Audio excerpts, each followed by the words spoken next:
1947 August 14 అర్ధరాత్రి ప్రపంచమంతా నిద్రపోతున్న సమయంలో భారతదేశానికి స్వాతంత్రం వచ్చింది అని రొమాంటిక్ గా చెప్పినటువంటి మొదటి ప్రధాని పండిట్ జవహర్లాల్ నెహ్రూ 1000 సంవత్సరాల బానిసత్వాన్ని పోగొట్టుకొని స్వాతంత్రం సంపాదించినటువంటి క్షణాలు, దేశవ్యాప్తంగా భారత మాతకు జయగానాలు, దేశవ్యాప్తంగా సంబరాలు, ఉల్లాసంగా, ఉత్సాహంగా, ఆహ్లాదంగా పండగ వాతావరణం. 1000 సంవత్సరాల బానిసత్వాన్ని తొలగించుకున్నామన్నటువంటి ఆనందం, సంతృప్తి. ఇది ఒకవైపు మాత్రమే నాణ్యానికి. రెండో వైపున ఆర్తనాదాలు, హాహాకారాలు, లూటీలు, దోపిడీలు, మానభంగాలు, దహనాలు, ఆస్తుల విధ్వంసం. ఇప్పుడు మనం చెప్పుకున్నవి జరుగుతున్నవి భారతదేశం వ్యతిరేక ప్రజల్లోనా? కాదు, భారతదేశంలో ప్రజల్లోనే. కారణం ఏమిటి? కాబట్టి భారతదేశంలో భూభాగంలో 1/3 వంతు భారతదేశం నుంచి విడిపోయింది. ఆ 3వ వంతు విడిపోయినటువంటి భాగంలో ఉన్నటువంటి వాళ్ళకు ఒక రోజు ముందు స్వాతంత్రం వచ్చింది.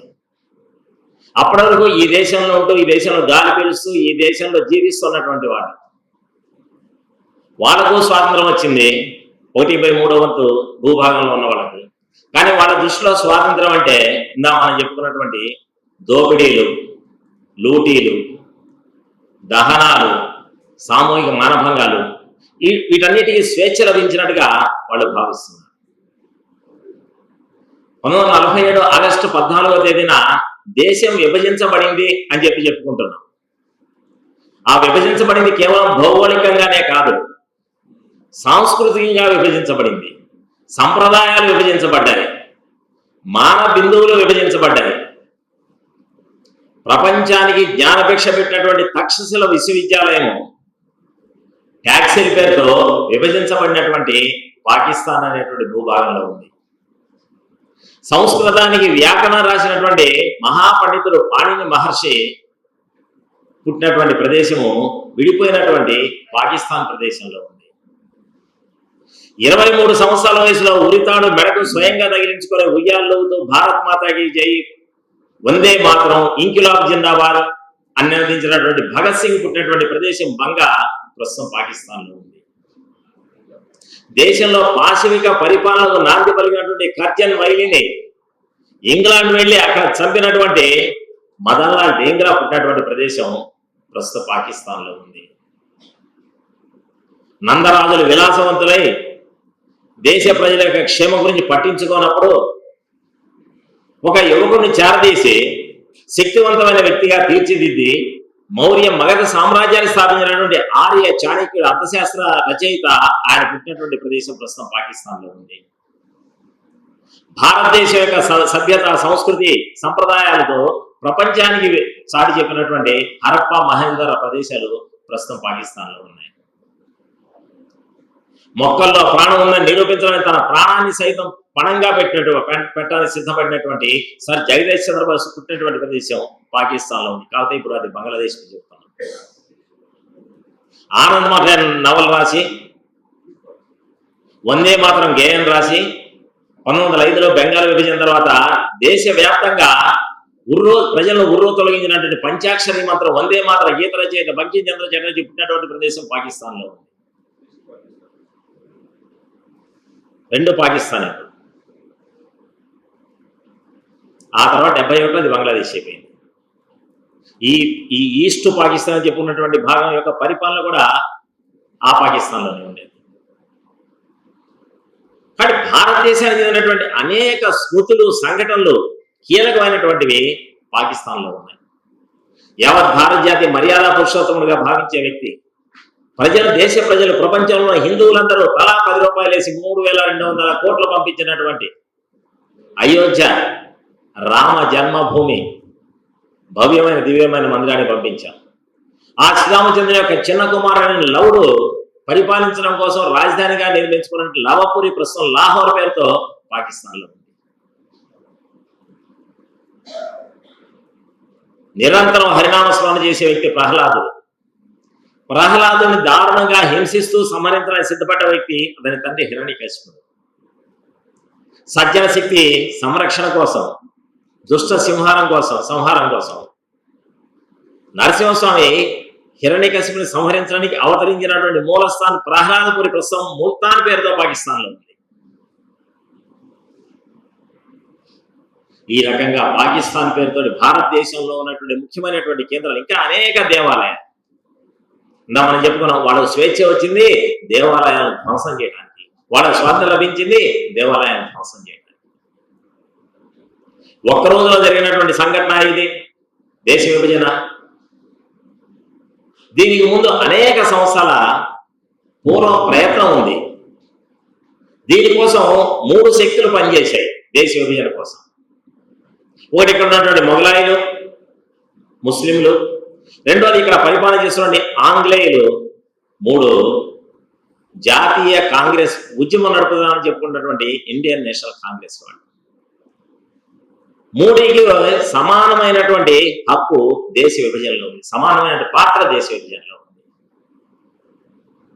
గాంధీ గారు చెబుతుండేవారట, ఫస్ట్ వివిసెక్టమీ బిఫోర్ వివిసెక్టింగ్ ది నేషన్ అని.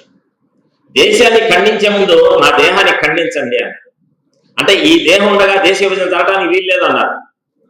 కానీ మౌన సాక్షిగా గాంధీ గారు జీవించుండగా దేశ విభజన జరిగింది. దేశ విభజన ఫెంటాస్టిక్ నాన్సెన్స్ అన్నారు జవహర్లాల్ నెహ్రూ. ఇది పిచ్చివాడి ప్రేలాపన అన్నారు. కానీ 1947 జూన్ 3వ తేదీన ఆయన దాని మీద సంతకం పెట్టారు. దేశ విభజనకు అంగీకారం జరుగుతుంది. కత్తులతో అయినా పోరాటంగా చేస్తాం కానీ దేశాన్ని విభజనకు గురికానేమో అన్నారు ఉక్కుమని సర్దార్ వల్లభాయ్ పటేల్. వారి వల్ల కూడా ఆపడం సాధ్యం కాలేదు. ప్రఖ్యాత కమ్యూనిస్ట్ నాయకుడు అచ్యుత్ మేనన్, సోషలిస్ట్ నాయకుడు రామ్ మనోహర్ లోహియా, లోక్ నాయకుడు జయప్రకాష్ నారాయణ్, ఆచార్య జేబీ కృపలాని, వీళ్ళందరూ కూడా దేశ విభజన జరగకుండా ఉంటే బాగుందని చెప్పి మొక్కున్నారు కానీ ఫలితం లభించలేదు. దీనికి అనేక సంవత్సరాల ముందే ఈ దేశంలో బీజం నాటబడింది. 1857 ప్రథమ స్వాతంత్ర పోరాటం నాటికి ఈ దేశంలో హిందువులు ముస్లిం మధ్య ఎటువంటి డిమార్కేషన్ లేదు, ఎటువంటి డివిజన్ లేదు. హిందువులు ముస్లింలు అందరూ కలిసి దేశవ్యాప్తంగా 1857 స్వాతంత్ర సమరంలో పాల్గొన్నారు.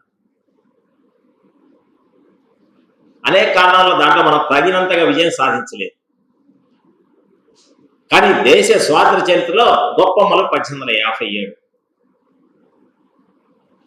ఆంగ్లేయులు ఈ దేశంలో ప్రజలందరూ కలిసి కట్టుకుంటే మరోసారి ఇటువంటి పోరాటం కనుక ప్రారంభమైతే మనం తట్టుకోలేము. గాంధీ గారు ఊహించని దాన్ని ఆంగ్లేయులు ఊహించారు. ఈ దేశంలో అత్యంత పిరికి వాళ్ళు ముస్లింలు. కాబట్టి పిరికి మనస్తత్వంలో ఉన్నటువంటి ముస్లింలు ఏకం చేయడం చాలా తేలిక, వాళ్ళు మన వైపు తెచ్చుకోవడం చాలా తేలిక. దానికి వాళ్ళు వేసినటువంటి పన్నాగం ఢిల్లీని పరిపాలించే బహదూర్ షాను అరెస్ట్ చేసి ఆయన కళ్ళ ముందే ఆయన కొడుకులు ఇద్దరిని చంపేసి బర్మాకు పంపించేశారు. ముస్లింల తీవ్రమైనటువంటి భయాందోళన ప్రారంభమైంది. ఆంగ్లేయుల ప్రాపకం లేకపోతే, ఆంగ్లేయుల అండ లేకపోతే, ఆంగ్లేయులకు మనం సపోర్ట్ చేయకపోతే ఈ దేశంలో మనం బతకలేము అనేటువంటి ఆలోచనకు వచ్చారు. హిందువులు కూడా ఆంగ్లేయులతో పోరాడుతూనే ఉన్నారు, పోరాటమే నిర్ణయం చేసుకున్నారు.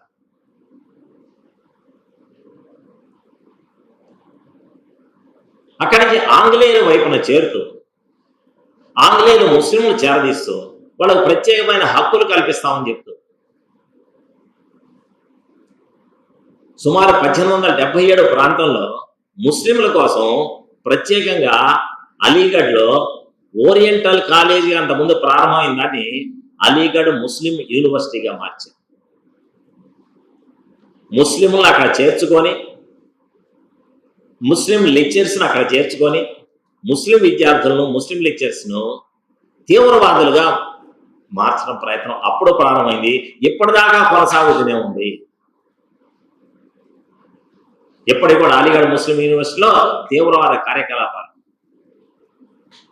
తీవ్రవాద సాహిత్యం, తీవ్రవాద చర్యలకు నాంది పలుకుతోంది అలీగఢ్ ముస్లిం యూనివర్సిటీ. 1906లో ఇండియన్ యూనియన్ ముస్లిం లీగ్ అనేదని ఆగా ఖాన్ ప్రారంభించినప్పుడు ముస్లింలందరినీ ఒక జట్టుగా తయారు చేసి, ఒక టీంగా తయారు చేసి, ముస్లింలకు ప్రత్యేకమైన హక్కులు కావాలి. ఆ తర్వాత మింటో మార్లే సంస్కరణ ద్వారా 1919లో ముస్లింలకు ప్రత్యేకమైన రిజర్వేషన్లు, ప్రత్యేకమైన హక్కులు కల్పించబడ్డాయి.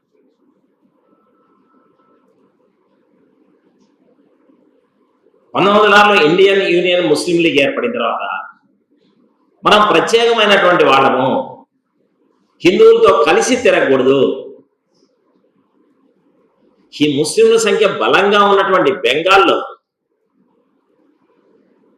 1945-46 నాటికి అక్కడ అధికారం కూడా వచ్చింది ముస్లిం లీగ్కి. బెంగాల్ ప్రభుత్వాన్ని ఏర్పాటు చేసింది. అక్కడ ముస్లింలకు ఫత్వా జారీ చేశారు. మనం ఇక్కడ మెజార్టీగా ఉన్నాము, మన దగ్గర ఎవరు కూడా హిందువులు పనిచేయడానికి వీల్లేదు, మనం హిందువుల దగ్గర పనిచేయడానికి వీల్లేదు, హిందువుల దగ్గర వస్తువులు కొనడానికి వీల్లేదు, హిందువులకు వస్తువులు అమ్మటానికి వీల్లేదు అని హిందూ ముస్లిం వేరు చేయడంలో ఆంగ్లేయులు ప్రధానమైనటువంటి పాత్ర పోషించారు.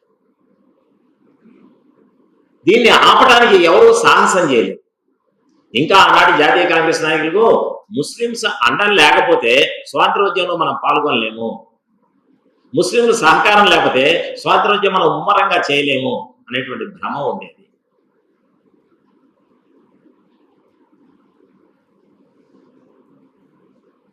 లో ముస్లిం లీగ్ ప్రారంభమైన తర్వాత ముస్లింలో సంఘటన ప్రారంభమైంది. 1906 నుంచి భారతదేశంలో ఉన్నటువంటి ప్రదేశాలను వేరు చేసి ముస్లింలకు ప్రత్యేకమైనటువంటి ప్రాంతాలు ఇవ్వాలనేటువంటి డిమాండ్ అప్పుడే ప్రారంభమైంది. దీన్ని పసిగట్టినటువంటి కర్జన్ అనేటువంటి వ్యక్తి 1905లో బెంగాల్ విభజనకు శ్రీకారం చుట్టాడు. 1905 అక్టోబర్ 16వ తేదీన బెంగాలు తీవ్రవాద కార్యకలాపాలకు నిలయంగా మారింది. బెంగాలు జాతీయ నాయకులకు నిలవంగా మారింది. బెంగాల్లో జాతీయ సాహిత్యాన్ని రచించేటువంటి అనేక మంది కవులు పుడుతున్నారు. కాబట్టి బెంగాల్ ఇంత విశాలమైనటువంటి బెంగాల్లో ఎంతమంది ఒకే చోట చేరితే వాళ్ళు తట్టుకోవడం కష్టం అని భావించినటువంటి ఆంగ్లేయులు విభజించు పాలించినటువంటి దుర్నీతితోటి బెంగాల్ విభజనకు శ్రీకారం చుట్టారు. బెంగాల్లో ముస్లింలు అధికంగా ఉన్నటువంటి ప్రాంతాన్ని ఒక రాష్ట్రంగా చేశారు. ఆశ్చర్యమైన విషయం ఏంటంటే బెంగాల్ విభజన ఎక్కడో బెంగాల్లో తూర్పు ప్రాంతంలో మూల జరిగింది. గంగా సముద్రం బంగాళాఖాతం ఒడ్డున జరిగింది. మనకేం సంబంధం లేదు, దేశవ్యాప్తంగా అనుకోలేదు. దేశవ్యాప్తంగా బలమైనటువంటి ఉద్యమం ప్రారంభమైంది. బెంగాల్ విభజన రద్దు చేయాలని పంచాక్షి మంత్రం వందే మాతరం పేరుతోటి దేశవ్యాప్తంగా అనేక మంది వందే మాతరం ఉద్యమంలో పాల్గొన్నారు. రాష్ట్రీయ స్వయంసేవక సంఘ వ్యవస్థాపకులైనటువంటి పరమంత్రి డాక్టర్ కేశవరావు బలీరామ్ హెడ్గేవార్ 9వ తరగతి చదివే సమయంలో నాగపూర్లో నీల్ సిటీ హై స్కూల్లో వందే మాతరం నినాదం ఆంగ్ల అధికారి ముందు ఇచ్చారు. పాఠశాల నుంచి బహిష్కరించబట్టానికి అని సిద్ధపడ్డారు, కానీ వందే మాతరం అన్నటువంటి పాఠశాలలో చదవను అని చెప్పి బయటకు వచ్చారు. అటువంటి వాళ్ళ కోసం లాలా లజపతి రాయ్, బాలగంగాధర తిలక్, బిపిన్ చంద్రపాల్, లాల్ బాల్ పాల్ త్రయము దేశవ్యాప్తంగా జాతీయ పాఠశాలలు ప్రారంభించారు. బిపిన్ చంద్రపాల్ మన రాష్ట్రానికి వచ్చారు. ఆ సమయంలో గుంటూరులో ఉన్నటువంటి హిందూ కాలేజీ ఆ సమయంలో బిపిన్ చంద్రపాల్ యొక్క స్ఫూర్తితో ప్రారంభించబడింది. రాజమండ్రిలో అనేక కాలేజీలు, రెండచంద్రలో వైఆర్ఎస్ హై స్కూల్, సత్యనపల్లిలో శరభయ్య 5వ ఉన్నత పాఠశాల, మచిలీపట్నంలో పాఠశాల 1928, 1930 ఆ ప్రాంతాల్లో అనేక మంది వందే మాతర ఉద్యమం పేరుతోటి పాఠశాలలు, కళాశాలకు దూరంగా ఉన్నారు. వాళ్ళందరికీ నేషనల్ ఎడ్యుకేషన్ అందాలి, దానికోసం జాతీయ పాఠశాలలు ప్రారంభించాలి. చాలా ఆశ్చర్యం కలుగుతుంది. కొంతమంది తెలిసే ఉంటుంది, లాలా లజపతి రాయ్ పంజాబ్ కేసరి, పంజాబ్లో పుట్టినటువంటి లాలా లజపతి రాయ్ పేరుతోటి రెండచింతల్లో ప్రాథమిక పాఠశాల ఉంది, ఎల్ఎల్ఆర్ ఎలిమెంటరీ స్కూల్ అంటారు, లాలా లజపతి రాయ్ ఎలిమెంటరీ స్కూల్. 1928లో పల్నాడు పర్యటనకు వచ్చినటువంటి పూజ్య మహాత్మా గాంధీ అక్కడ పాఠశాలకు శంకుస్థాపన చేశారు. ఆ పాఠశాల ఇప్పుడు వైఆర్ఎస్ హై స్కూల్ పేరుతో ఉంది. అనేక మంది జాతీయత భావం ఉన్నటువంటి విద్యార్థులను తయారు చేసినటువంటి ఒక ఫ్యాక్టరీగా మిగిలిపోయింది. ఇక్కడ జాతీయ పాఠశాలల ఏర్పాటుతోటి జాతీయతా భావన సమాజంలో పెరిగిపోయింది. వందే మాతరం ఉద్యమంలో పాల్గొన్నదికే రాజమండ్రిలో బిఈ టీచర్ ట్రైనింగ్ కాలేజీలో పనిచేస్తున్నటువంటి గాడిచర్ల చదువుతున్నటువంటి గాడిచర్ల హరిసర్వోత్తమరావును పాఠశాల నుంచి కళాశాల నుంచి బహిష్కరించారు. అట్లా దేశవ్యాప్తంగా 1905లో బెంగాల్ విభజన తర్వాత వందే మాతరం పేరుతో ఉద్యమం జరిగింది. ఎంత పెద్ద ఉద్యమం జరిగిందంటే అంత శక్తివంతమైనటువంటి ఆయుధ సంపత్తి ఉన్నటువంటి ఆంగ్ల ప్రభుత్వం 6 సంవత్సరాల ఉద్యమానికి తలంచి మోకాళ్ళ మీద నిలబడి 1911 సంవత్సరంలో బెంగాల్ విభజనను రద్దు చేసింది. 1905లో అక్టోబర్ 16వ తేదీన కర్జన్ బెంగాల్ విభజించి దేశ ప్రజల్లో వస్తున్నటువంటి ఆ ఉద్యమాన్ని చూసి తట్టుకోలేక 1906లో రాజీనామా చేసి ఇంగ్లాండ్ వెళ్తారు. 1911లో 5వ జార్జి చక్రవర్తి అధ్యక్షుడైన తర్వాత బ్రిటన్కు మన దేశానికి స్వయంగా వచ్చి బెంగాల్ విభజన రద్దు చేస్తున్నానని ప్రకటించారు. బెంగాల్ రద్దు జరిగింది కానీ ప్రజల మధ్య ఏర్పడినటువంటి మనుషుల మధ్య ఏర్పడినటువంటి గోడలు తొలగలేదు.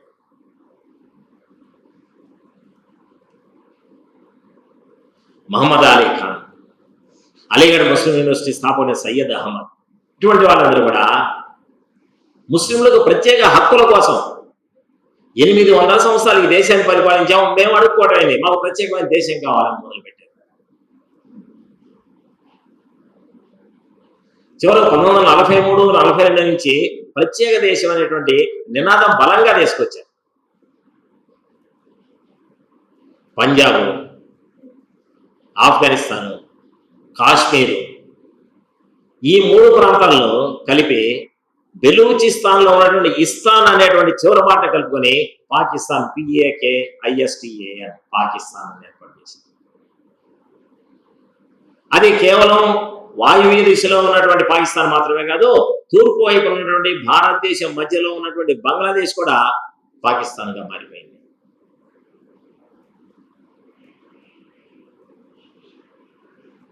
స్వాతంత్రం వచ్చిన తర్వాత ఈ దేశంలో ఉన్నటువంటి అనేక సంస్థానాలు విడివిడిగా ఉంటే దేశ సమగ్రతకు సమైక్యతకు చాలా కష్టం వాటిల్తుంది. కాబట్టి వీళ్ళందరినీ కలిపేయాలి అని కేంద్రం పిలుపు తీసుకొని సర్దార్ వల్లభాయ్ పటేల్ పిలిపించినప్పుడు అనేక సంస్థానాలు భారతదేశంలో కలిసిపోయారు. కానీ హైదరాబాద్, జునాగఢ్, కాశ్మీర్ సంస్థానాధిపతులు మేము భారతదేశంలో కలము, మేము విడిగా ఉంటాం, అవసరమైతే పాకిస్తాన్తో కలుస్తాం. భారతదేశం మధ్యలో ఉన్నటువంటి హైదరాబాదు పాకిస్తాన్తో అనుసంధానం అయితే దేశానికి చాలా ప్రమాదము అని చెప్పి సైనిక చర్య ద్వారా తీసుకున్నట్టు సంఘటన మనకు తెలుసు. అయితే ఈ ప్రస్తుత టాపిక్ కదా ప్రస్తుతం దేశ విభజన జరిగింది. నాకు రంగరాజు గారు చెప్పారు గాంధీ సీకులని. దేశ విభజన ద్వారా పరాయి దేశం ఏర్పడింది, కానీ ఏర్పడిన పరాయి దేశం శత్రు దేశం అయిపోయింది. అది ప్రమాదం.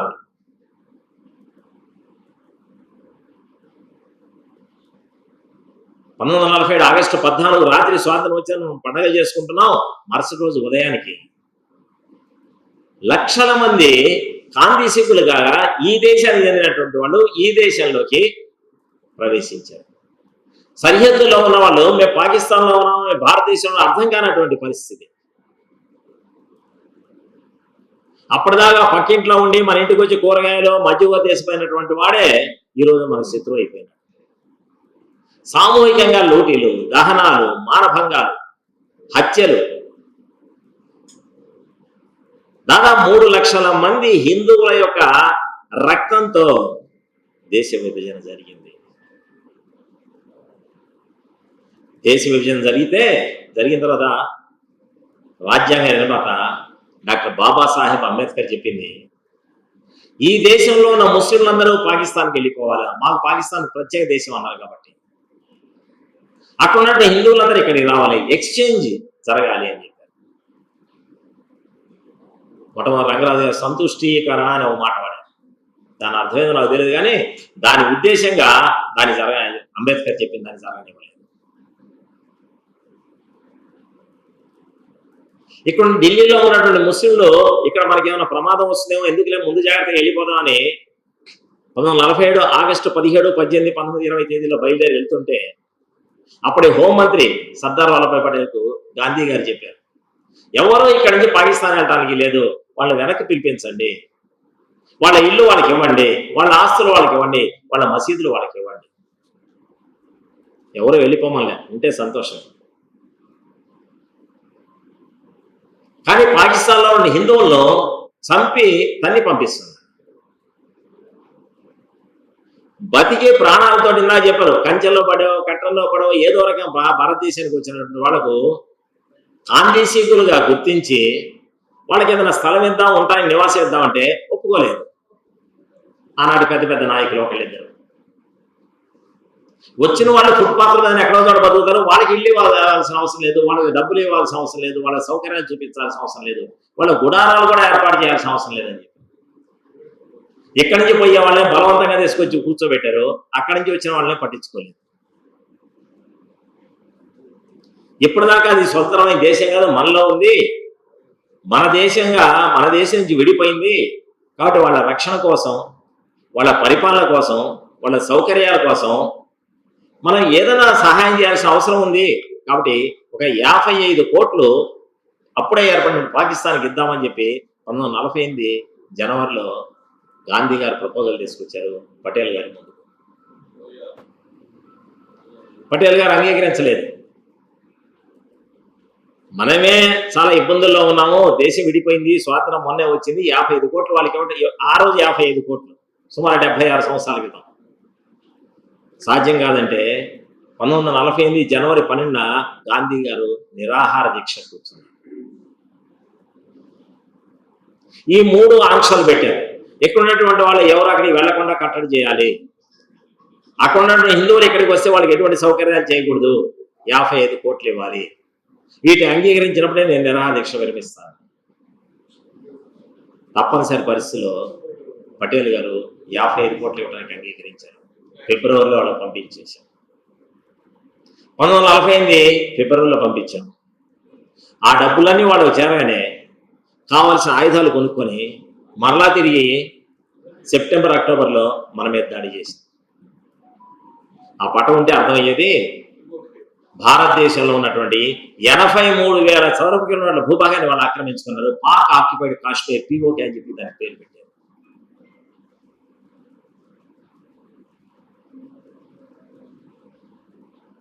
అంటే భారతదేశంలో ఉన్నటువంటి భూభాగాన్ని కూడా వాళ్ళు ఆక్రమించేశారు. మన 55 కోట్లతోటి ఆయుధాలు కొనుక్కొని.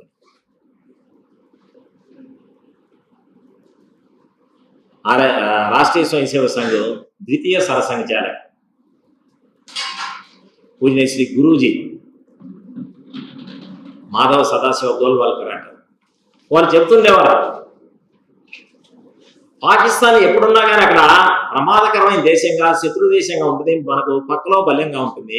కాబట్టి ప్రపంచ పటంలో పాకిస్తాన్ లేకుండా చేసి అది భారతదేశంలో కలుపుకున్నప్పుడు మాత్రమే భారతదేశంలో శాంతి, ప్రపంచంలో సంక్షేమం ఉంటుందని చెప్తున్నారు. ఇప్పటివరకు పాలకులకు అర్థం కాలేదు, అది ప్రజలకు అర్థం కానివ్వకుండా చేశారు, వాళ్ళ దురాగతాలు తెలియకుండా ఉంటారు.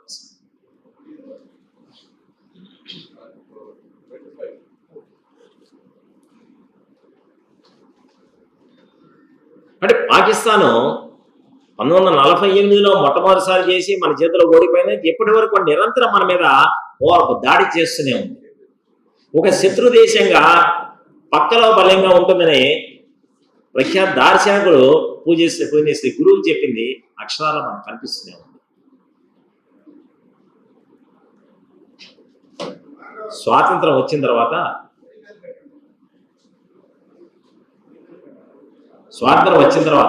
వచ్చిన ప్రారంభంలో ఢిల్లీలో ఉన్నటువంటి అనేక ముస్లిం లొకాలిటీస్లో పెద్ద ఎత్తున ఆయుధాలు ఉన్నాయి, మారణాయుధాలు ఉన్నాయి అన్న విషయం RSS కార్యకర్తల ద్వారా పటేల్ తెలుసుకొని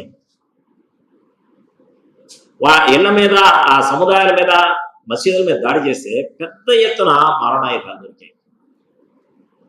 అవి కనుక పోలీసులు సైనికులు పట్టుకోకుండా ఉండి ఉన్నట్లయితే మరేది ఘోరాలు చూడాల్సి వచ్చేది. 1948 ఆగస్టు 15, 16, 17, 18, 19, 20 వరకు కూడా లాహోర్ నుంచి, కరాచీ నుంచి, ఇస్లామాబాద్ నుంచి భారతదేశానికి ట్రైన్లు వస్తున్నాయి. ప్రతి ట్రైన్లో 1-2 బోగీలతో వచ్చేది. వాటిలో శరీరంలో ఉన్నటువంటి అంగాలు, మొండాలు, తలలు విడిపోయి ఉండేవి. ఇంత దుర్మార్గమైనటువంటి పరిస్థితుల్లో దేశ విభజన జరిగింది. దేశ విభజనలో ఎటువంటి శాస్త్రీయత లేదు, దేశ విభజనలో ఎటువంటి దూరదృష్టి లేదు. ఇక్బాల్ లాంటి వాళ్ళు మొట్టమొదటి చెప్పిన సారే జహా సే అచ్చా హిందుస్థాన్ అమారా అని ప్రారంభంలో అన్నటువంటి ఇక్బాల్ ముస్లింలు ప్రత్యేకమైన దేశం కావాల్సిందే అని చెప్పి గట్టిగా బలంగా నొక్కి చెప్పారు. ప్రత్యేక దేశం ఏర్పడిన తర్వాత 10 సంవత్సరాలు జీవించారు. 10 సంవత్సరాల్లోనే వారికి జ్ఞానోదయం. విడిపోయిన తర్వాత ఇక్కడ ఉన్నటువంటి దేశం అభివృద్ధికి నోచుకోదు అని చెప్పేశారు. ఇవాళ మనం చూస్తున్నాం పాకిస్తాన్ పరిస్థితి. కిలో గోధుమ పిండి కోసం 2 కిలోమీటర్లు క్యూలో నిలబడుతున్నారు. కిలో గోధుమ పిండి కోసం 200 ఖర్చు పెట్టడానికి సిద్ధపడుతున్నారు. 500 రూపాయల పైన పెట్రోల్ అవుతోంది. ప్రపంచంలో అడుక్కుంటున్నటువంటి దేశం ఏదైనా ఉందంటే అది పాకిస్తాన్ మాత్రమే. అనేకంటే కూడా అడుక్కునేట్టుగా తయారు చేసింది భారతదేశం. చీటికి మాటికి అలెగ్జాండర్ నుంచి పర్వేజ్ ముషర్రఫ్ వరకు భారతదేశం మీద దాడులు నిరంతరం జరుగుతున్నాయి. సతత సంఘర్షణ చరిత్ర భారతదేశంది. 48లో యుద్ధం చేశారు, ఓడిపోయారు, సిగ్గు రాలేదు. 65లో మళ్ళీ యుద్ధానికి వచ్చారు, ఓడిపోయారు, సిగ్గు రాలేదు. 71లో యుద్ధానికి వచ్చారు, ఓడిపోయారు, సిగ్గు రాలేదు. 99లో కార్గిల్ పేరుతో, ద్రాస్ పేరుతో, బెటాలిక్ పేరుతో, టోలోనింగ్ పేరుతో భారతదేశానికి యుద్ధానికి వచ్చారు, సిగ్గు రాలేదు. ఎప్పుడైతే భారతదేశంలో డిమానిటైజేషన్ పేరుతో 500 రూపాయల నోట్లు, 1000 రూపాయల నోట్లు, 1000 రూపాయల నోట్లు రద్దు చేశారో 27,000 కోట్ల రూపాయలు ఫేక్ కరెన్సీ పాకిస్తాన్ లో 5 దగ్గర పట్టుకున్నారు. వాళ్ళు ఆత్మహత్యలు చేసుకున్నారు. వాళ్ళ దగ్గర డబ్బుల తోటి ఫేక్ కరెన్సీ తయారు చేసుకున్నారు. ఇంక జీవించడానికి అవకాశం లేక వాళ్ళు ఆత్మహత్యలు చేసుకున్నారు. ఆ రహస్యాలని చిదంబరమే చెప్పాలంట. ఎందుకంటే చిదంబరానికి లింక్ ఉందేమో పాకిస్తాన్. అంటే ఆ విధంగా పాకిస్తాన్ విడిపోయిన దేశం విడిపోవచ్చు. అక్కడ మనకు కనిపిస్తున్నాయి. పాకిస్తాన్ మనందరి తెలుసు వైలెట్ కలర్లో ఉంది. పాకిస్తాన్ పైన ఉన్నటువంటి భూభాగం ఆఫ్ఘనిస్తాన్. ఆఫ్ఘనిస్తాన్ లో ప్రధానమైన నగరం ఏరియా ప్రస్తుతం కాందహార్. అది సుమారు 1700 సంవత్సరాలు భారతదేశం విడిపోయింది. విడిపోయేప్పటికి 400-500 సంవత్సరాలు అయింది. ఆ కాందహార్ పూర్వనామం ఉపగణ స్థానాలుగా ఉన్నప్పుడు గాంధార్ రాజ్యం. గాంధార్ రాజ్యాన్ని సుబలుడు అనేటువంటి వ్యక్తి పరిపాలించేవాడు. సుబల్ యొక్క కుమారుడు శకుని, సుబల్ యొక్క కుమార్తె గాంధారి. గాంధార్ అనే మనకు మందరికి మహాభారతం గుర్తొచ్చి ఉంటుంది. ఆ గాంధారిని ఢిల్లీ అంటే హస్తినాపురం అంటే ఇంద్రప్రస్థానికి రాజని ధృతరాష్ట్రకి ఇచ్చి పెళ్లి చేశారు. అంటే భారతదేశానికి ఆఫ్ఘనిస్తాన్కి సన్నిహిత సంబంధాలు ఉన్నాయి, ఇచ్చిపుచ్చుకునేటువంటి సంబంధాలు ఉన్నాయి. సంస్కృతి పరంగా, సాంస్కృతికంగా భారతదేశంలో అంతర్భాగము. రాజా రణబళ్ళు 660 నుంచి 690 వరకు 30 సంవత్సరాల పాటు పరిపాలిస్తూ ఇరానియన్లు భారతదేశంలో రాకుండా కాపాడారు. అది భారతదేశం విడిపోయింది. అటు పైన కనబడుతున్న టిబెట్ 1914లో భారతదేశం విడిపోయింది. 1950లో దానికి స్వతంత్ర ప్రతిపత్తి వచ్చింది. అక్కడ అనేక హిందూ దేవాలయాలు ఉన్నాయి. గౌతమ బుద్ధుడు ప్రారంభించిన బౌద్ధ మతం యొక్క అనుచరులైనటువంటి లామాలు అక్కడ ఉన్నారు. అక్కడ ఉన్నటువంటి దలై లామా, కర్మప లామాలు, అనేక హిందూ దేవాలయాలు అక్కడ ఉన్నాయి. ఇందా చెప్పుకున్న ఆఫ్ఘనిస్తాన్ లో ఉన్నటువంటి పర్వతాలు హిందూ కుష్ పర్వతాలు అంటారు. కాబట్టి హిందూ సంస్కృతి అక్కడ దాకా పోకపోతే హిందూ కుష్ అనే పేరు ఎక్కడి నుంచి వస్తుంది? మనందరికీ తెలుసు, తాలిబాన్లు అక్కడ ఉన్నటువంటి పెద్ద పెద్ద రాతి బుద్ధ విగ్రహాల్లో గ్రానైట్ పిండి చేశారు ఆఫ్ఘనిస్తాన్ లో. అంటే బౌద్ధ మతం అక్కడి దాకా వ్యాపించింది. టిబెట్ కింద ఉన్నటువంటి భాగం ప్రస్తుతం నేపాల్గా కనబడుతుంది. నేపాల్ గతంలో మిథిలా రాజ్యం అనేవాళ్ళు. జనకుడు పరిపాలించాడు. జనకుని యొక్క కుమార్తె జానకి మిథిలా రాజు యొక్క కుమార్తె కాబట్టి మైథిలి అంటాం సీతామాతను. సీతామాత అయోధ్య రాజు దశరథుని యొక్క కుమారుడైనటువంటి రాముని స్వయంవరంలో చేపట్టింది. ప్రపంచ ప్రఖ్యాతించినటువంటి పశుపతినాథ్ దేవాలయం నేపాల్లో ఉంది. అది భారతదేశం నుంచి విడిపోయింది. ఆ కింద బర్మా ఉంది, బ్రహ్మదేశంతో ఒక లాలాజీ తిలక్ ఫోటో మనకు కనిపిస్తుంది. మహారాష్ట్రలో పుట్టినటువంటి తిలక్ అక్కడ వేసిన పొరపాటున ప్రింట్ చేయలేదు. అటు బర్మాలో ఉన్నటువంటి ఇప్పుడు బ్రహ్మదేశంలో ఉన్నాడు, ఇప్పుడు మయన్మార్ లో ఉన్నటువంటి మాండలే జైల్లో 4 సంవత్సరాల పాటు కఠిన కారాగార శిక్ష విధించారు. Has the government gone mad అనేటువంటి హెడ్డింగ్ పెట్టి వ్యాసం రాసిన కారణంగా 1937లో భారతదేశం విడిపోయింది. కింద ఉన్నటువంటి శ్రీలంక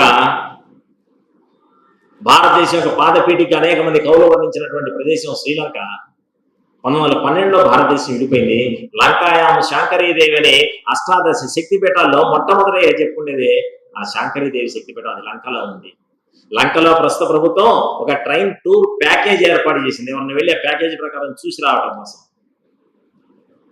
అందులో ఏముంది, సీతమ్మ నడయాడినటువంటి ప్రదేశాలు, సీతమ్మను వచ్చినటువంటి అశోక వాటిక, దాంతో పాటుగా హనుమంతుడు చూసిన ప్రదేశాలు, లక్ష్మణుడు ఎక్కడైతే మూర్ఛల్లో ఆ ప్రదేశము, శ్రీరాముడు యొక్క కదలికలు, అవన్నీ ఒక టూర్ ప్యాకేజీగా చేస్తున్నారు.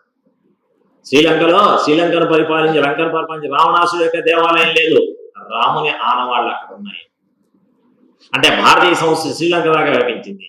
శ్రీలంక భారతదేశం విడిపోయింది, నేపాల్ విడిపోయింది, టిబెట్ విడిపోయింది, మయన్మార్ విడిపోయింది, ఆఫ్ఘనిస్తాన్ విడిపోయింది.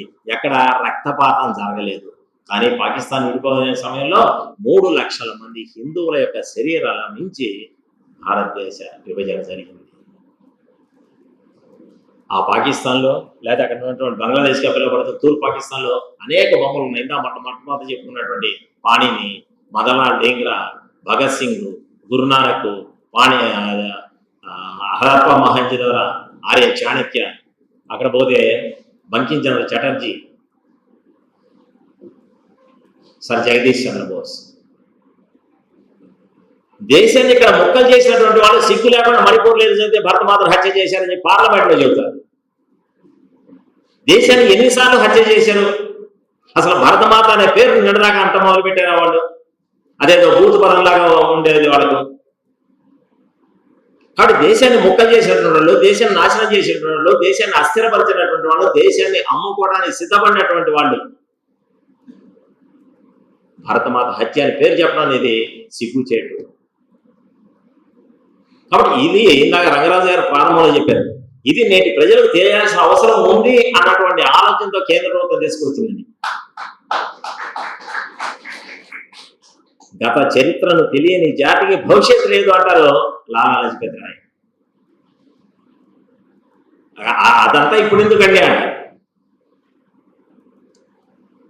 ఇప్పుడు మణిపూర్ లో ఉన్నటువంటి రోహింగ్యాలు ఎనకు పంపించాలా? ఎప్పుడో వచ్చారు, 40 ఏళ్ళు 30 ఏళ్ళు వచ్చారు, పన్ను ఉన్నాయండి అంట. బెంగాల్కి వచ్చిన రోహింగ్యాలు పంపించడం ఎందుకు?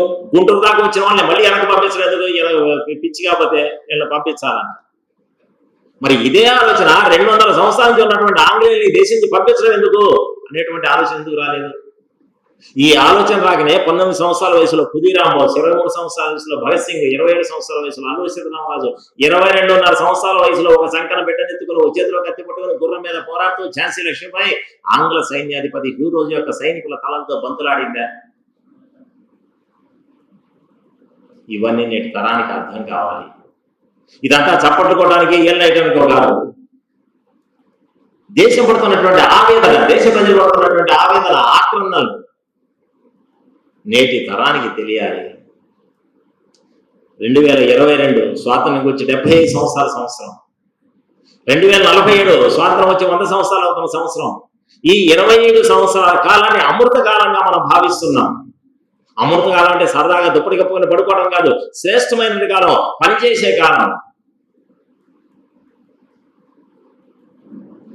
దేశాన్ని పరం వైభవ స్థితి తీసుకుపోయి ప్రపంచాల్లో జగద్గురు స్థానంలో ఉండడానికి అవసరమైనటువంటి 56 కోట్ల మంది యువత ఉన్నటువంటి దేశం మంది.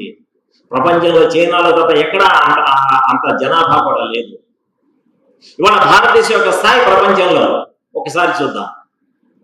1975లో ఆర్యభట్ట ఉపగ్రహాన్ని రష్యా వెళ్ళి మోకాళ్ళ మీద నిలబడి మా దగ్గర సాంకేతిక పరిజ్ఞానం లేదు, డబ్బులు లేవు, మీరు పంపండి అని చెప్పి దండం పెడితే వాళ్ళు పంపించారు. 79లో ఆర్యభట్ట ఉపగ్రహాన్ని, 81లో రోహిణి ఉపగ్రహాన్ని అమెరికా సహాయంతో పంపించుకున్నాం. కానీ ఇవాళ భారతదేశ పరిస్థితి 104 దేశాలు ఉపగ్రహాలు తెచ్చి మోకాళ్ళ మీద నిలబడి ఇస్రో ఆ శ్రీహరికోట దగ్గర వస్తే ఒకే వాహకంలో మనం 104 దేశాల అంతరిక్షంలో ప్రవేశపెట్టినటువంటి ఘనత మన ఇస్రో శాస్త్రవేత్త.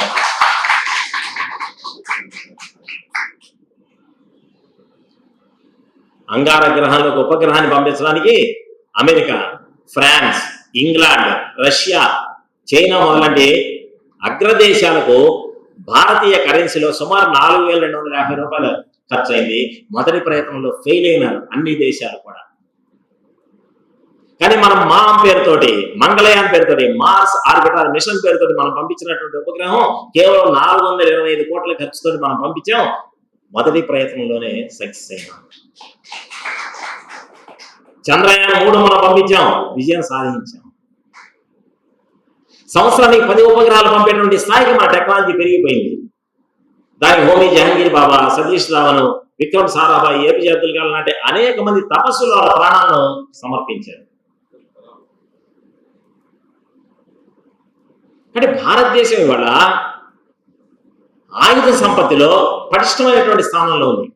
ఇందా చెప్పారు రంగరాజు గారు, మన దేశంలో ఉన్నటువంటి సైనికులు పాకిస్తాన్ వాళ్ళు చాటుగా పట్టుకొని పోయి మా సరిహద్దు దాటి వచ్చారని చెప్పి పైకి ప్రకటించి వాళ్ళ శరీరాలను ముక్కలు చేసి మర్మాంగాలను కట్ చేసి పార్సిల్ చేసి మళ్ళీ మనకు పంపిస్తే మన ప్రధానులు రక్షణ శాఖ మంత్రులు చేసింది ఆ పార్సిల్ జాగ్రత్తగా అమజాల్లో వచ్చిందని అట్లే పట్టుకొని పోయి ఐక్యరాజ్య సమితి బల్ల మీద పెట్టి అయ్యా మా పరిస్థితి మీరు ఏదైనా మార్గం చూపించండి అనేటువంటి స్థితి నుంచి సర్జికల్ స్ట్రైక్ పేరుతో పాకిస్తాన్ ఊకే బిక్కిరి చేసినటువంటి ఘనత ఇవాళ సైనికులు. ప్రపంచ దేశాల మీద ఉక్కుపాదం మోపాలను దుర్నీతితో వ్యవహరించినటువంటి చైనాను పుల్వామా దగ్గర, గల్వానా దగ్గర నిలవరించినటువంటి ఘనత ఇవాళ మన సైనికులది. భారతదేశానికి సైనికులు ఎందుకు, సైనికులు బూట్లు ఎందుకు, సైనికుల ఆయుధాలు ఎందుకు, మనం ఏమైనా ఎదుటి వాళ్ళ మీద యుద్ధం చేస్తామా అన్నటువంటి పాలకుల నుంచి మన సైనిక పటిష్టత లేకపోతే మన దేశానికి భద్రత లేదు. సైనికుల దగ్గర ఎంత శక్తివంతమైనటువంటి ఆయుధాలు ఉంటే మనకు కాదు ప్రపంచానికి శాంతి కలుగుతుందని చెప్పి నిరూపించినటువంటి దేశం భారతదేశం. ఇందా కోవిడ్ అని గుర్తు చేశారు రంగరాజు గారు. కోవిడ్ ప్రారంభమైన సమయంలో 2020 మార్చి ఫిబ్రవరి టైంలో ఐక్యరాజ్య సమితి ఒక ప్రకటన చేసింది. కోవిడ్ అమెరికాలో వచ్చింది కాబట్టి పర్వాలేదు, రష్యాలో వస్తే పర్వాలేదు, ఫ్రాన్స్లో వస్తే పర్వాలేదు, ఇంగ్లాండ్లో వస్తే పర్వాలేదు, చైనా కోవిడ్ సృష్టిస్తే పర్వాలేదు. ఎందుకంటే అవి అభివృద్ధి చెందిన దేశాలు. ప్రతి 10,000 మందికి ఒక డాక్టర్ ఉన్నాడు, ప్రతి 20,000 బెడ్ వెంటిలేటర్ ఉంది, ఆక్సిజన్ కాన్సన్ట్రేటర్లు ఉన్నాయి, మాస్కులు ఉన్నాయి, పీపీఈ కిట్లు ఉన్నాయి. వాళ్ళకు వస్తే పర్లేదు. కానీ భారతదేశం అనాగరిక దేశం, భారతదేశం అజ్ఞాన దేశం, భారతదేశం అవిద్య ఉన్న దేశం. ప్రపంచం ఏదైనా ప్రభుత్వం ఏదైనా జీవితం మేము ఎందుకు చేయాలనేటువంటి వితండవాదం చేసేటువంటి దేశం ఇది. 136 కోట్లు ఉన్న ఈ దేశంలో కోవిడ్ ప్రవేశిస్తే ప్రజలు కుప్పలు కుప్పలుగా, గుట్ల గుట్లుగా చనిపోతారు. వీళ్ళు ఖననం చేయడానికి, దహనం చేయడానికి కూడా కట్టెలు దొరకవు అని ఐక్యరాజ్య సమితి చెప్పింది, ఆయా ప్రపంచ ఆరోగ్య సంస్థ చెప్పింది. కానీ వాస్తవ పరిస్థితి 33 కోట్లున్న అమెరికాలో 12 లక్షల మంది కోవిడ్తో చనిపోతే 136 కోట్లున్న నా దేశంలో 5 లక్షల మంది చనిపోయారు. మాస్కులు లేవు, పీపీఈ కిట్లు లేవు అని చెప్పి నవ్వినటువంటి దేశాలకు సుమారు 38 దేశాలకు హైడ్రోజన్ క్లోరైడ్ మందును మనం ఉచితంగా సరఫరా చేసాం ఆ రోజుల్లో. కోవిడ్ సమయంలోనే అత్యంత సాధారణమైన జ్వరం మాత్రం పారాసెటమాల్, డోలో పేరుతో మనందరికీ పరిచితమైంది. ఆ డోలో పేరుతో ఉన్నటువంటి పారాసెటమాల్ ను 75 దేశాలు ఉచితంగా మనం పంపిణీ చేసాం. 1975లో పోలియో వ్యాక్సిన్ పాశ్చాత్య దేశాలు కనిపెడితే మన దేశంలో ఆ ఫార్ములా రావడానికి 1996 అంటే సుమారు 21 సంవత్సరాలు పట్టింది. కానీ కోవిడ్ సమయంలో అమెరికాతో పాటు సమానంగా 2021 జనవరి 16నే కోవిషీల్డ్, కోవాక్సిన్ 2 వ్యాక్సిన్లు సమాజంలో వదిలేసాం.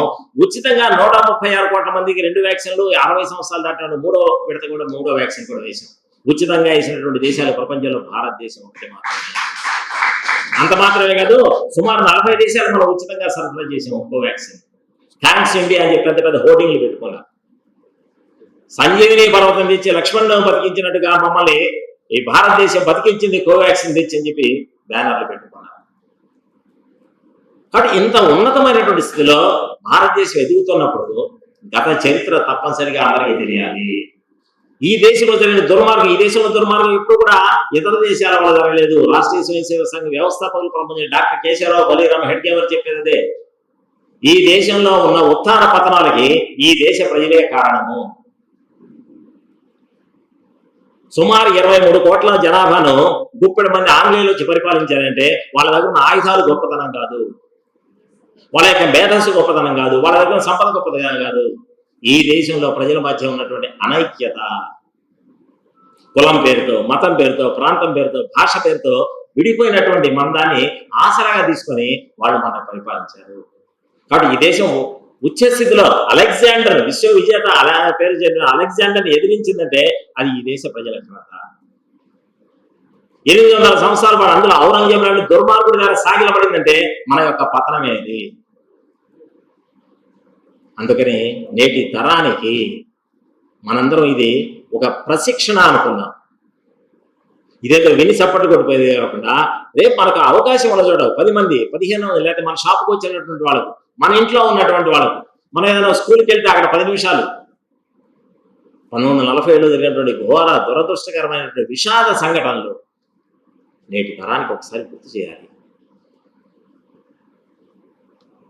మొట్టమొదటి పాలకులు చేసినటువంటి పెద్ద పొరపాటు ఏంటంటే, పొరపాటు కాదు వాళ్ళు కావాలని చేసింది ఏంటంటే, స్వాతంత్రం పోరాడి మనం సంపాదించుకోలేదు, బేరసారాలతో సంపాదించుకునే భ్రమ కలిగించింది. అందుకని స్వాతంత్రం విలువ నేటి తరానికి తెలియట్లేదు. మనం పోరాడి సాధించుకున్నాం అనేటువంటి ఆ కాన్సెప్ట్ పుస్తకాల్లో ఎక్కడా లేదు. ఒక సుభాష్ చంద్రబోస్ యొక్క శౌర్యము, ఒక ఖుదీరామ్ బోస్ యొక్క త్యాగము, అల్లూరి సీతారామరాజు యొక్క పరాక్రమము, ఝాన్సీ లక్ష్మణ్ యొక్క సాహసము, ఇవే మన పుస్తకాల్లో లేవు. మన పిల్లలకు తెలియదు. ఏదో గాంధీ గారు నిరాహార దీక్ష చేశారు, దానికి భయపడి వాళ్ళు ఏదో పాపం ఈయన చచ్చిపోతారేమో నిరాహార చేస్తే ఇది ఇచ్చిపోదాంలే అని చెప్పి ఇచ్చారనేటువంటి భ్రమ మన పుస్తకాల ద్వారా, మన విద్యా విధానం ద్వారా మనకు కలుగుతుంది. 3,56,000 మంది ఇంగ్లాండ్లో ఆంగ్లేయులు రాసుకున్నటువంటి దస్తావేజు డాక్యుమెంట్ లో ఉంది. మా ద్వారా అంటే ఆంగ్లేయుల ద్వారా ఉరిశిక్షకు గురైనటువంటి వాళ్ళు కానీ, తుపాకీ గుండెలకు బలైనటువంటి వాళ్ళు కానీ, జైల్లో చనిపోయినటువంటి వాళ్ళు కానీ, జలియన్ వాలాబాగ్ అనేటువంటి చోట దారుణ మారణకాండ గురైనటువంటి వాళ్ళు కానీ 3,56,000 మంది ఉన్నారని చెప్పి వాళ్ళు చెప్పుకున్నారు. 3,56,000 మంది యొక్క బలిదానం జరిగింది అని ఆంగ్లేయులు. కానీ అది లెక్కలు కాదు, వాస్తవ లెక్కలు. ఈ దేశంలో సామాన్యమైన పౌరుడు కూడా ఆ రోజున స్వాతంత్రం కోసం పరితపించాడు, పరిగెత్తాడు. దాదాపుగా 5 కోట్ల మంది బలిదానం ద్వారా మనం స్వాతంత్రం సంపాదించుకున్నాం. 1857 ఎంతమంది చనిపోయారో మనకు తెలియదు. 1857 మొదటి పోరాటం అని చెప్పి మనం చెప్పుకుంటున్నాం పుస్తకాల ద్వారా. పుస్తకాలు అయితే సిపాయిల తిరుగుబాటు అంటుంది. ఎంత వక్రీకరణ చేసేవో ఇది కూడా ఒక వక్రీకరణ. 1857 అని అందరికి గుర్తొచ్చే సిపాయిల తిరుగుబాటు. 1857 నాయకత్వం ఇచ్చింది ఎవరు? ఝాన్సీ లక్ష్మీబాయి, ఆయన సిపాయి. 1857 నాయకత్వం ఇచ్చింది ఎవరు? బహదూర్ షా, ఆయన ఢిల్లీ నవాబు, సిపాయి కాదు. 1857 నాయకత్వం ఇచ్చింది ఎవరు? తాంతియా తోపే, ఆయన కాన్పూర్ చెందినటువంటి చిచ్చర పిడుగు. 1857లో మొట్టమొదటి బలిదానం చేసిన ఎవరు? మంగళ పాండే.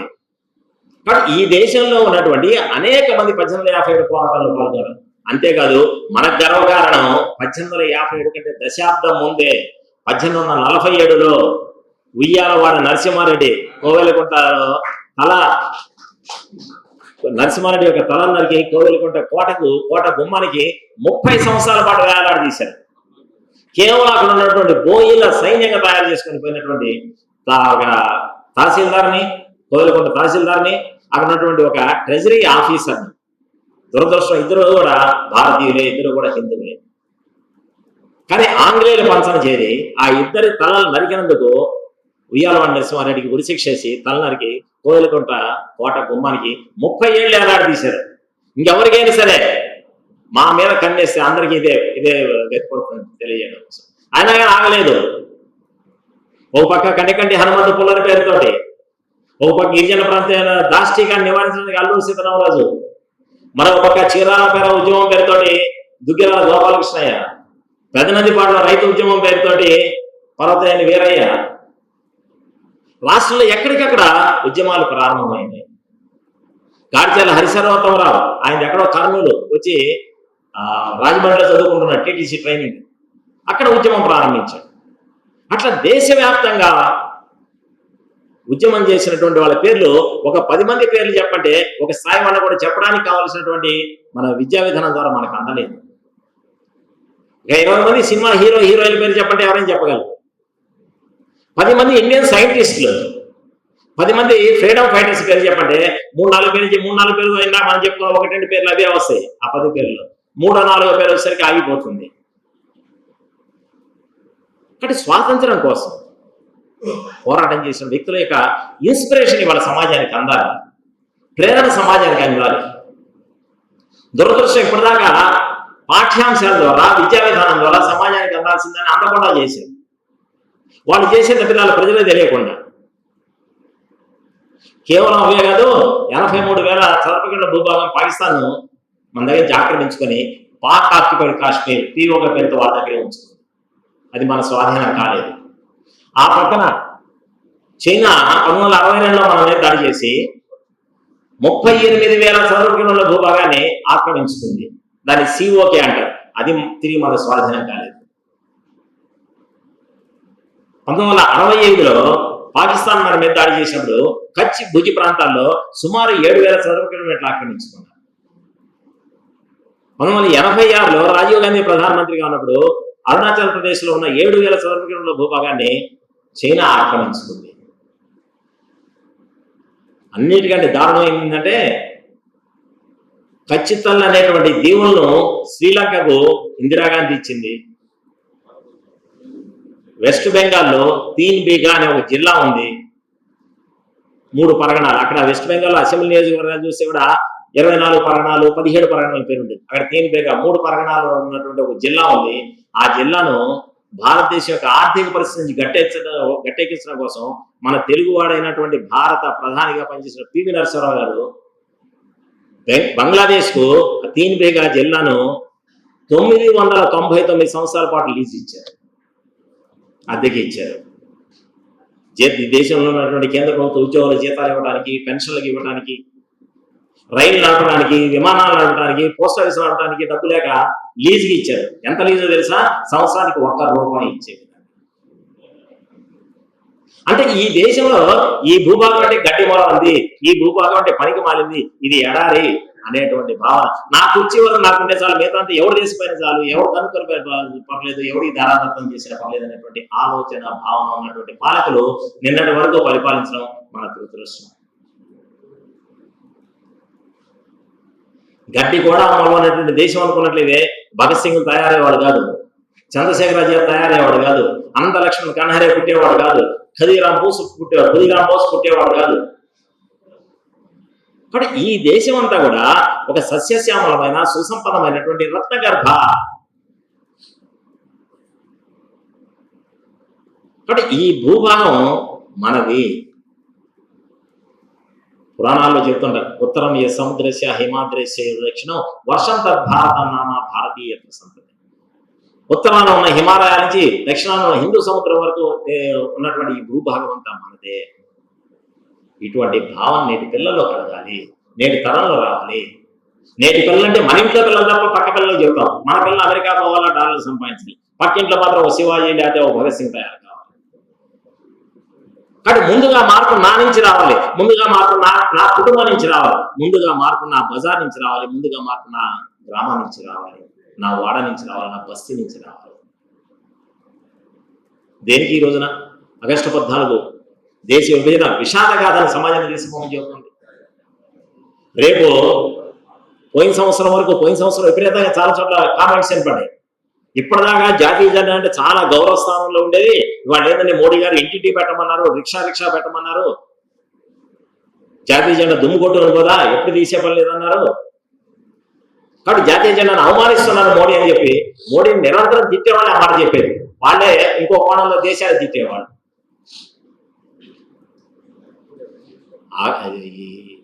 జాతీయ జెండా ఎగరేసే రోజులు ఆగస్టు 15, జనవరి 26. ఎక్కడ ఎగరేస్తారు? 2022 ముందు పాఠశాలల్లో, కేంద్ర ప్రభుత్వ ఆఫీసుల్లో కష్టపడి ఉద్యోగాలు సంపాదించుకొని భారతదేశం నా మాతృభూమి, భారతీయులు నా సహోదరులు, నేను నా దేశాన్ని ప్రేమిస్తున్నానని 10 సంవత్సరాలు చేసిన ప్రతిజ్ఞను మర్చిపోయి ఉద్యోగంలో చేరిన సంతకం పెడితే నాకేం వస్తుంది అనేటువంటి ఆలోచించేటువంటి అధికారులు, అవినీతి అధికారులు ఎగరేసే జెండా కోసం జాతీయ ఇంతమంది బలిదానాలు చేసింది. 5 సంవత్సరాలు ఎమ్మెల్యేగా ఉంటే 500 కోట్లు సంపాదించినటువంటి పాలకులు ఎగరేయడం కోసమా? జాతీయ జెండా కోసం, ఈ దేశం కోసం 3,56,000 మంది ఆంగ్లేయ లెక్కలు బలిదానాలు చేసింది. ఈ దేశంలో ప్రతి సామాన్యుడు, ప్రతి వ్యక్తి కూడా, ఎక్కడో గుజరాత్ పోర్బందర్లో పుట్టినటువంటి గాంధీ గారు ఆంధ్రప్రదేశ్కి వచ్చినా, పల్నాడుకు వచ్చినా కానీ మహిళలు సైతం మెళ్ళ ఉన్నాయని తీసి ఆయనకి ఇచ్చారు. తీసిపోయి వాటిని తాకట్టు పెట్టుకుంటూ అమ్ముకుంటాడో ఆలోచించలేదు. ఎందుకంటే ఆయన నిస్వార్థంగా కొల్లాయి కట్టి దేశం కోసం వచ్చాడు.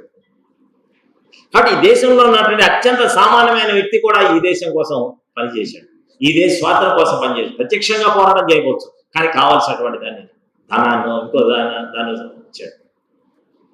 కాబట్టి జాతీయ జెండా అనేది ఆ గౌరవాన్ని సామాన్య వ్యక్తి కూడా నిలబెట్టాలి. ఇవాళ సామాన్య తెలుగుదేశం రావడానికి కారణం అది. రేపు 2వ సంవత్సరం మళ్ళీ జాతీయ జెండా ఇంటి మీద ఆర్ఘాత్యరంగా జాతీయ జెండా ఇంటి మీద ఎగరేస్తేనే దేశభక్తి ఉన్నట్లా అని ప్రశ్నిస్తారు. జాతీయ జెండా ఇంటి మీద ఎగరేస్తే కూడా దేశభక్తి ఉన్నట్లే. దేశభక్తి అనేది మనసులో దాచుకునేది కాదు, ప్రకటించడానికి వచ్చినటువంటి అవకాశం ఇది. దేశభక్తిని చెప్పుకోవడానికి వచ్చిన అవకాశం. ఎంతమంది అత్యంత సామాన్యమైన వ్యక్తులు గుడిసెల మీద జెండా ఎగరేశారు, రిక్షాల మీద, ఆటోల మీద జెండా ఎగరేసి గర్వంగా మా 3 రంగుల జెండా అని చెప్పుకున్నారు. దేశభక్తి అంటే చైనాకో, రష్యాకో, పాకిస్తాన్కో సాగిలపడటం కాదు. ఈ విషయాన్ని, దేశభక్తిని సమాజంలో నేటి తరానికి గతంలో జరిగినటువంటి సంఘటనలు, గత చరిత్రను తెలియజేయాలి, భవిష్యత్తుకు పునాదులు వేయాలి. గత తప్పిదాలు తెలియకపోతే తప్పిదాలు మళ్ళీ మళ్ళీ చేస్తున్నారు. Exam, quarterly exam, half yearly exam, unit test రాసిన తర్వాత పేపర్లు దిద్ది పిల్లలకి ఇస్తారు. ఎందుకని? వాళ్ళు చేసిన తప్పులు వాళ్ళు తెలుసుకోవడం కోసం. ఆ పేపర్లు తిరిగి ఇవ్వకపోతే యాన్యువల్ ఎగ్జామ్లో, ఫైనల్ ఎగ్జామ్లో, పబ్లిక్ ఎగ్జామ్లో ఈ తప్పులు ఎక్కడ కూడా కొనసాగిస్తారు.